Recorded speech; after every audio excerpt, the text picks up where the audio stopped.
Hello बच्चों, class 11th chemistry का second chapter हम पढ़ रहे हैं स्ट्रक्चर ऑफ एटम। और स्ट्रक्चर ऑफ एटम के अंदर हम आज पढ़ने वाले हैं हमारा नया topic isotope, isobar, isotones and isoelectronic species.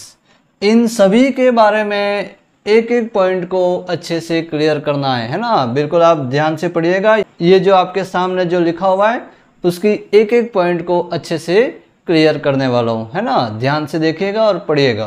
तो शुरू करने से पहले आप इसका स्क्रीनशॉट ले लें।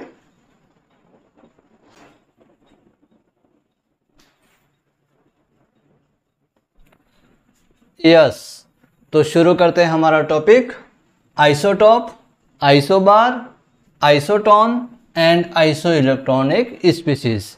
तो उसमें फर्स्ट हम लेते हैं हमारा, शुरू करते हैं हमारा कौन सा, आइसोटॉप, है ना। आइसोटॉप क्या होते हैं उसको समझते हैं।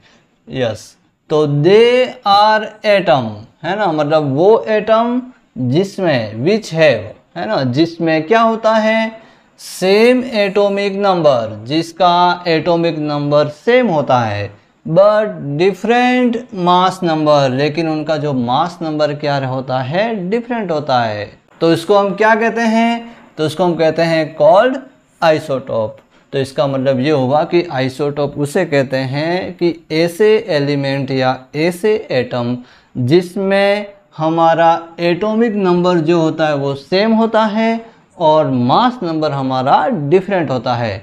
ऐसे एलिमेंट की सीरीज़ को, है ना, या ऐसे एलिमेंट की जो स्पीसीज होती है उनको हम क्या कहते हैं, आइसोटॉप कहते हैं। एग्जाम्पल हम पहला एग्जाम्पल आपके सामने है आइसोटॉप ऑफ हाइड्रोजन, है ना। आइसोटॉप ऑफ हाइड्रोजन मतलब हाइड्रोजन के जो आइसोटॉप आपके सामने हैं कौन कौन से हैं, 1H1, 1H2 और 1H3। ये तीनों किसके आइसोटॉप हैं, हाइड्रोजन के आइसोटॉप। इसके अंदर कौन से नंबर सेम है और कौन से नंबर सेम नहीं है, तो आप देख लीजिए ध्यान से। ये जो हमारे एटम के सिंबल होते हैं उनके अंदर मैंने आपको बताया था कि ये जो नीचे वाले जो नंबर रहते हैं वो हमारे क्या रहते हैं, एटॉमिक नंबर, क्लियर। और जो ऊपर वाले जो नंबर रहते हैं वो हमारे कौन से नंबर हैं, मास नंबर। मतलब हमारे यहाँ पे इसके अंदर एटॉमिक नंबर भी है और एक मास नंबर भी है, दोनों नंबर हैं। दोनों नंबर को चेक करते हैं कि कौन से नंबर सेम है और कौन से नंबर डिफरेंट है। तो देखिए ध्यान से। तो सबसे पहले हमारा ये हाइड्रोजन के यहाँ पर 1, यहाँ 1 और यहाँ 1, मतलब कौन सा नंबर सेम है, हमारा एटॉमिक नंबर सेम है। और कौन सा नंबर डिफरेंट है, ध्यान से देखिएगा। ये ऊपर वाला कौन सा नंबर है, मास नंबर, जिसमें यहाँ पे 1 है, यहाँ 2 है और यहाँ पे 3 है। तो ये जिसमें मास नंबर डिफरेंट है और एटॉमिक नंबर सेम है, तो ये तीनों हमारे क्या कहलाएंगे, आइसोटॉप कहलाएंगे। ये तीनों किसके आइसोटॉप हैं, हाइड्रोजन के आइसोटॉप, क्लियर। उसके बाद सेकंड एग्जांपल हमारा है isotope of oxygen. Isotope of oxygen मतलब ऑक्सीजन के दो आइसोटॉप जिसका एटॉमिक नंबर हमारा सेम है 8 और 8 और जिसका मास नंबर हमारा डिफरेंट है। कौन कौन सा, तो एक में हमारा 16 है और एक में हमारा 18 है। तो दोनों के मास नंबर डिफरेंट है और एटॉमिक नंबर सेम है। तीसरा एग्जाम्पल हम लेते हैं आइसोटॉप ऑफ कार्बन।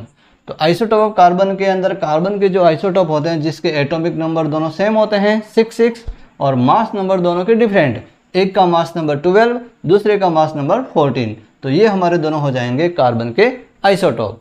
तो ये तो क्लियर हो गया हमारा कि आइसोटॉप क्या होता है और उसके एग्जाम्पल कौन कौन से हैं, उसको मैंने आपको स्पष्ट किया ना। उसके बाद हम शुरू करते हैं यहाँ पर, जैसे मैंने कुछ एक चीज़ और लिखी है, ध्यान से देखना। ये जो हाइड्रोजन के जो आइसोटॉप होते हैं उसके जो 3 आइसोटॉप हैं उसके क्या क्या नाम है। तो जैसे हमारा पहला आइसोटॉप जिसका मास नंबर 1 है ना, 1H1 मतलब एटॉमिक नंबर भी 1 है और मास नंबर भी 1 है। तो उसको हम क्या कहते हैं, उसका नाम हमारा क्या है, प्रोटियम, है ना। दूसरा हमारा हाइड्रोजन का आइसोटॉप जो है जिसमें एटॉमिक नंबर 1 है और मास नंबर 2 है, वो हमारा आइसोटॉप उसका नाम क्या है, ड्यूटेरियम। और तीसरा हमारा जो आइसोटॉप है जिसमें मास नंबर 3 है और एटॉमिक नंबर 1 है वो हमारा है ट्राइटियम। तो प्रोटियम को हम H से लिखते हैं, ड्यूटेरियम को हम D से लिखते हैं, कैपिटल D, और ट्राइटियम को हम कैपिटल T से लिखते हैं। ये तीनों के क्या हैं, सिंबल है। क्लियर। अब इन तीनों के अंदर आप प्रोटॉन, इलेक्ट्रॉन और न्यूट्रॉन के आप नंबर देखिए, है ना। तो फर्स्ट वाले के अंदर हमारा ये एटॉमिक नंबर 1, मतलब प्रोटॉन के नंबर कितने हो जाएंगे 1। अब यहाँ पे इसके ऊपर कोई प्लस माइनस है ही नहीं, मतलब ये न्यूट्रल एटम है, मतलब जितने प्रोटॉन है उतने ही क्या होंगे, इलेक्ट्रॉन होंगे। तो हमारा इसमें इलेक्ट्रॉन का नंबर भी क्या हो जाएगा, 1 हो जाएगा। मतलब सभी के अंदर क्या होगा कि प्रोटॉन का नंबर तो यहाँ नीचे 1 है, मतलब प्रोटॉन सभी में क्या होंगे, 1 होंगे। और उसके बाद तीनों के ऊपर कोई प्लस माइनस नहीं है, मतलब इलेक्ट्रॉन भी तीनों के अंदर क्या होंगे, 1 1 1, है ना। इसमें भी 1, इसमें भी 1 और इसमें भी 1। अब चेंजअप किस में हो रहा है, कौन से नंबर में हो रहा है, तो वो हो रहा है न्यूट्रॉन के नंबर में। इसमें हमारा फर्स्ट वाले के अंदर मास नंबर और एटॉमिक नंबर दोनों की वैल्यू 1 है, मतलब हमारे न्यूट्रॉन के नंबर इसमें क्या हैं, 0 हैं। ये चीज़ आपको ध्यान में रखनी है कि प्रोटियम के अंदर न्यूट्रॉन कितना होता है, न्यूट्रॉन के नंबर कितने होते हैं, 0 होते हैं। ड्यूटेरियम के अंदर हमारा न्यूट्रॉन का नंबर होता है 1, मतलब 1 न्यूट्रॉन और 1 प्रोटॉन दोनों को हम मिलाएंगे तो उसका मास हो जाएगा 2। क्लियर। और हमारे ट्राइटियम के अंदर हमारे न्यूट्रॉन का नंबर कितने होते हैं, 2 होते हैं। तो हमारा 1 तो प्रोटॉन और 2 हमारे न्यूट्रॉन, 1 और 2 कितने हो गए, 3। तो ये 3 हमारा क्या हो गया, मास नंबर। मास नंबर कैसे निकलता है आपको बताया था मैंने, प्रोटॉन न्यूट्रॉन को जोड़ते हैं तो क्या प्राप्त होता है, मास नंबर प्राप्त होते हैं। क्लियर। तो ये 3 हाइड्रोजन के जो आइसोटोप है उसके अंदर इलेक्ट्रॉन, प्रोटॉन और न्यूट्रॉन के नंबर और उनके क्या क्या नाम है, उनके क्या क्या सिंबल है, उसके बारे में मैंने आपको बताया। क्लियर। तो ये हमारा टॉपिक कंप्लीट हुआ, कौन सा, आइसोटोप। उसके बाद हम शुरू करते हैं हमारा सेकंड, हमारा कौन सा है, आइसोबार। ओके, आइसोबार क्या होता है उसको समझते हैं। तो आइसोबार के अंदर आप ध्यान से देखिए, they are atom which have the same mass number. अब इसमें कौन सेम है, मास नंबर सेम है, बट डिफरेंट एटॉमिक नंबर, मतलब और इसमें एटॉमिक नंबर क्या है, डिफरेंट है। मतलब एक तरह से हमारा आइसोटोप का उल्टा हो गया, है ना। आइसोटोप में क्या था, एटॉमिक नंबर सेम था और मास नंबर डिफरेंट था, और इसमें क्या है, मास नंबर सेम है और एटॉमिक नंबर डिफरेंट है। क्लियर। तो ध्यान से देखिए, तो उसको हम क्या कहते हैं, आइसोबार कहते हैं, जिसका मास नंबर सेम होता है। तो इस आइसोबार्स के एग्जाम्पल कौन कौन है, ध्यान से देखना। ये पहला एग्जाम्पल और ये सेकंड एग्जाम्पल, दोनों एग्जाम्पल आपके सामने हैं। पहले एग्जाम्पल के अंदर हमारा ये एक तो हमारा कार्बन है और एक नाइट्रोजन है। तो दोनों के जब एलिमेंट अलग हैं तो दोनों के एटॉमिक नंबर क्या होंगे, अलग अलग होंगे, है ना। तो कार्बन का एटॉमिक नंबर 6 और नाइट्रोजन का एटॉमिक नंबर 7। तो दोनों के एटॉमिक नंबर क्या हैं, डिफरेंट है, यहाँ ही दिखा आपने, बट डिफरेंट एटॉमिक नंबर, दोनों के एटॉमिक नंबर क्या है, डिफरेंट है, लेकिन सेम क्या है, तो ऊपर वाले नंबर कौन से होते हैं हमारे, मास नंबर। तो मास नंबर दोनों के क्या है, सेम है। तो कितने कितने हैं, 14 और 14, दोनों के मास नंबर सेम है और एटॉमिक नंबर दोनों के क्या है, डिफरेंट है। तो ऐसे प्रकार की जो, इस प्रकार की जो स्पीसीज होती है उसको हम क्या कहते हैं, आइसोबार कहा जाता है ना, आइसोबार कहते हैं। सेकंड एग्जांपल भी आप ध्यान से देखिए, एक तो पोटेशियम है और एक कैल्शियम है। पोटेशियम का एटॉमिक नंबर 19 और कैल्शियम का एटॉमिक नंबर 20, लेकिन दोनों का मास नंबर सेम है, 40 और 40। क्लियर। पोटेशियम का मास हमारा 39 भी होता है और 40 भी लिख सकते हैं ना, दोनों लगभग इक्वल होता है। तो कभी हम उसको 40 लिखते हैं, कभी 39 लिखते हैं, है ना। तो जब 40 लिखेंगे तो ये दोनों के मास नंबर क्या हो जाएंगे, सेम हो जाएंगे। तो ये दोनों क्या कहलाएंगे, हमारे आइसोबार कहलाएंगे। ओके, आगे बढ़ते हैं। आइसोबार क्लियर हो गया। अब हम लेते हैं हमारा आइसोटोन, है ना। आइसोटोन के अंदर क्या होता है वो समझते हैं।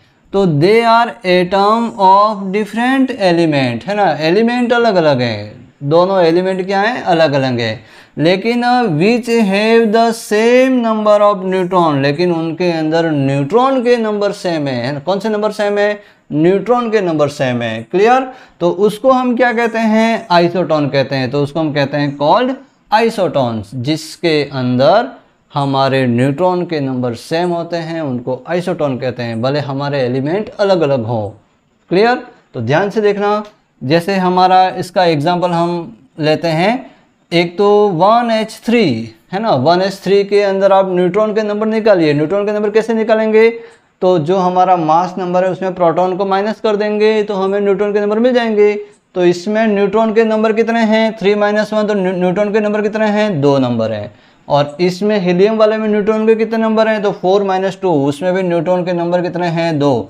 मतलब दोनों के अंदर न्यूट्रॉन के नंबर सेम है। मास नंबर अलग है, एटॉमिक नंबर अलग है, लेकिन कौन सा नंबर सेम है, न्यूट्रॉन के नंबर सेम है। दोनों के अंदर 2 न्यूट्रॉन है, तो ये हमारा दोनों आपस में क्या कहलाते हैं, आइसोटोन कहलाते हैं। क्या कहलाते हैं, ये आइसोटोन। क्लियर हो गया। उसके बाद हम लेते हैं आइसो इलेक्ट्रॉनिक स्पीसीज, है ना। आइसो इलेक्ट्रॉनिक नाम से स्पष्ट है, आइसो इलेक्ट्रॉनिक मतलब कौन से नंबर सेम होंगे, इलेक्ट्रॉन के नंबर, तो इसको हम कहते हैं आइसो इलेक्ट्रॉनिक स्पीसीज।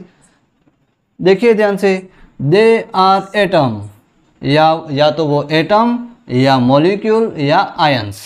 यदि उन सभी के अंदर विच have the same number of electron, यदि उनमें इलेक्ट्रॉन के नंबर सेम हैं तो वो हमारे क्या कहलाते हैं, आइसो इलेक्ट्रॉनिक स्पीसीज कहलाते हैं, जिनमें इलेक्ट्रॉन के नंबर सेम होते हैं। भले वो एटम हो, भले वो मॉलिक्यूल हो, या भले वो हमारे क्या हो, आयंस हो, कोई भी हो, उनमें इलेक्ट्रॉन के नंबर यदि सेम होते हैं तो उनको हम कहते हैं आइसो इलेक्ट्रॉनिक स्पीसीज।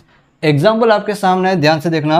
पहला एग्जाम्पल इसका, ये एग्जाम्पल मैंने लिखा है N3-, O2-, F-, Ne, Na+, Mg2+ और Al3+। इन सभी के अंदर आप सभी को ध्यान से देखिए, है ना। सभी के अंदर हमारे नंबर ऑफ प्रोटॉन, है ना। तो नाइट्रोजन के अंदर नंबर ऑफ प्रोटॉन कितने हैं, 7, ऑक्सीजन में 8, फ्लोरीन में 9, नियोन में 10, सोडियम के अंदर 11, मैग्नीशियम में 12 और एल्यूमिनियम के अंदर 13। इन सभी के अंदर प्रोटॉन के नंबर क्या हैं, अलग अलग है। लेकिन जब यहाँ पर इलेक्ट्रॉन के नंबर हम निकालते हैं तो ध्यान से देखना, इलेक्ट्रॉन के नंबर इसमें सेम है। कैसे सेम है उसको भी समझना। जैसे इसमें प्रोटॉन के नंबर 7 है ना। प्रोटॉन के नंबर 7 तो मतलब जैसे न्यूट्रल नाइट्रोजन होगा तो उसके अंदर इलेक्ट्रॉन भी कितने होंगे, 7। लेकिन तीन इलेक्ट्रॉन और ले लिए तो ये टोटल इसके अंदर 7 और 3 इलेक्ट्रॉन कितने हो गए, 10 इलेक्ट्रॉन हो गए। यस। उसके बाद ऑक्सीजन को देखिए, ऑक्सीजन का एटॉमिक नंबर 8, मतलब 8 इलेक्ट्रॉन तो पहले से हैं और 2 इलेक्ट्रॉन और ले लिए, 8 और 2 इलेक्ट्रॉन कितने हो गए, 10 इलेक्ट्रॉन। मतलब O2- के अंदर कितने इलेक्ट्रॉन है, 10 इलेक्ट्रॉन है। फ्लोरीन के अंदर आप देखिए 9 इलेक्ट्रॉन तो पहले से हैं और 1 इलेक्ट्रॉन और ले लिया, F-, है ना, सिंगल माइनस, तो कितने इलेक्ट्रॉन हो गए, 10 इलेक्ट्रॉन। नियोन के अंदर 10 इलेक्ट्रॉन है तो ये 10 डायरेक्ट यहाँ लिख दिया, इसके ऊपर कोई प्लस माइनस नहीं है। सोडियम के अंदर टोटल इलेक्ट्रॉन है 11, है ना, 11 इलेक्ट्रॉन है। 11 में से Na+ मतलब 1 इलेक्ट्रॉन निकल गया, तो 11 में 1 इलेक्ट्रॉन निकल गया तो नंबर ऑफ इलेक्ट्रॉन कितने हो गए, 10 हो गए। मैग्नीशियम के अंदर टोटल इलेक्ट्रॉन 12 में से 2 निकल गए तो इलेक्ट्रॉन कितने हो गए, 10। एल्यूमिनियम के अंदर टोटल इलेक्ट्रॉन होते हैं 13 में से 3+ मतलब 3 इलेक्ट्रॉन निकल गए तो इलेक्ट्रॉन कितने रह गए, 10। मतलब इन सभी के अंदर हमारे नंबर ऑफ इलेक्ट्रॉन क्या हैं, सेम है। तो इस स्पीसीज को, इस सभी सीरीज को हम क्या कह सकते हैं, iso electronic species. Okay. Second example इसका है, ये दोनों मॉलिक्यूल है ना, H2O और NH3, दोनों के मॉलिक्यूल के अंदर आप नंबर ऑफ इलेक्ट्रॉन चेक कर रही है ना। जैसे हाइड्रोजन के अंदर कितने इलेक्ट्रॉन होंगे, 2 इलेक्ट्रॉन हो गए, और ऑक्सीजन के अंदर कितने इलेक्ट्रॉन हो गए, 8 इलेक्ट्रॉन। तो 2 और 8 टोटल इलेक्ट्रॉन कितने हो गए, इन दोनों के अंदर मिलाकर के टोटल इलेक्ट्रॉन 10 हो गए। क्लियर। अब उसके बाद बात करते हैं हम NH3 के अंदर, नाइट्रोजन के अंदर 7 इलेक्ट्रॉन, हाइड्रोजन के अंदर 3 हाइड्रोजन है तो एक एक करके 3 इलेक्ट्रॉन, 7 और 3 कितने हो गए, 10। मतलब इस NH3 के अंदर भी 10 इलेक्ट्रॉन है और H2O के अंदर भी 10 इलेक्ट्रॉन है। दोनों के अंदर इलेक्ट्रॉन के नंबर सेम है, दोनों मॉलिक्यूल के अंदर इलेक्ट्रॉन के नंबर सेम है, तो वही हमारे हो जाएंगी आइसो इलेक्ट्रॉनिक स्पीसीज। तीसरा एग्जाम्पल देखिए, है ना, BF3 बोरॉन का एटॉमिक नंबर 5 और फ्लोरीन का 9, तो ये तो हो गया 5 के साथ में 3 फ्लोरीन, 9 9 9 27 और 5 कितने हो गए, 32। मतलब इसमें नंबर ऑफ इलेक्ट्रॉन कितने हैं, 32। ओके। अब SO2 में चेक करते हैं। एक सल्फर के अंदर कितने इलेक्ट्रॉन, 16 इलेक्ट्रॉन, 16 इलेक्ट्रॉन, और 2 ऑक्सीजन है, 8 और 8 कितने हो गए, 16। मतलब यहाँ पे 16 यहाँ पे कितने हो गए, 32। मतलब इसके अंदर भी 32, इसके अंदर भी 32, दोनों के अंदर 32 इलेक्ट्रॉन है, मतलब दोनों के अंदर इलेक्ट्रॉन के नंबर सेम है। तो ये कौन सी स्पीसीज हो जाएगी, हमारी आइसो इलेक्ट्रॉनिक स्पीसीज। तो इस टॉपिक के अंदर हमने किस किस को समझा, सबसे पहले हमने आइसोटोप को समझा जिसके अंदर एटॉमिक नंबर सेम होता है और मास नंबर डिफरेंट होता है। दूसरा हमने समझा आइसोबार, आइसोबार के अंदर मास नंबर सेम होता है और एटॉमिक नंबर डिफरेंट होता है। तीसरा हमारा है आइसोटोन। आइसोटोन के अंदर न्यूट्रॉन के नंबर सेम होते हैं, भले एलिमेंट अलग हो के, मास नंबर अलग हो के, एटॉमिक नंबर अलग हो, लेकिन न्यूट्रॉन के नंबर सेम है तो वो हमारे हो जाएंगे आइसोटोन। और फोर्थ हमने पढ़ा आइसो इलेक्ट्रॉनिक स्पीसीज, जिसके अंदर नंबर ऑफ इलेक्ट्रॉन के नंबर यदि सेम है तो वो होंगे हमारी आइसो इलेक्ट्रॉनिक स्पीसीज। तो इन चारों को एक एक करके एग्जाम्पल के माध्यम से मैंने आपको बताया। आशा करता हूँ आपको समझ में आया होगा। वीडियो अच्छा लगा हो तो उसे लाइक और शेयर करें और हमारे चैनल को सब्सक्राइब ज़रूर करें। मिलते हैं नेक्स्ट वीडियो के अंदर नेक्स्ट टॉपिक के साथ। तब तक के लिए जय हिंद, वंदे मातरम।